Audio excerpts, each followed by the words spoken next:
وہ دعا یاد کرنی چاہیے، اللہم انی استخیرک بعلمک، اے اللہ میں تیرے علم سے خیر چاہتا ہوں،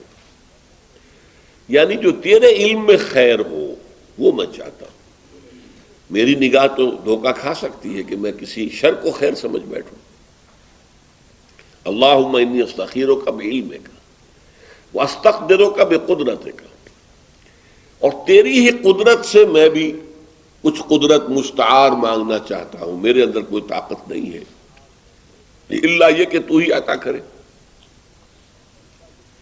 اللہم انی استخیرک بعلمک واستقدرک بقدرتک واسألک من فضلک العظیم، اور تجھ سے تیرے بہت بڑے فضل کا سوالی۔ اے اللہ، یہ اصل میں استخارہ ہوتا کس بات پر ہے کہ آپ کوئی کام کرنا چاہتے ہیں، اب آپ کو پتہ نہیں یہ آپ کے لیے اچھا ہے یا غلط ہے، تو اس کو ذہن میں رکھ کے پھر کہیں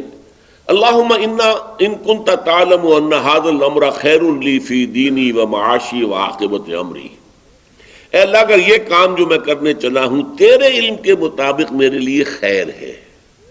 دنیا میں بھی آخرت میں بھی اور نتیجے کے اعتبار سے، فاقدرہ لی، تو اس کام کو میرے لیے میسر کر دے کہ وہ کام میرا پورا ہو جائے۔ فاقدرہ لی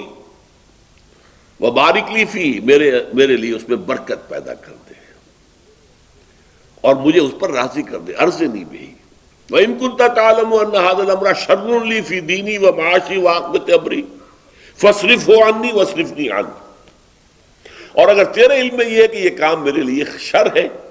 تو اسے مجھ سے دور کر دے، مجھے اس سے دور کر دے۔ یہ ہے اصل استخارہ مسنون۔ ہمارے ہاں عام طور پر جو استخارے کی شکل رائج ہے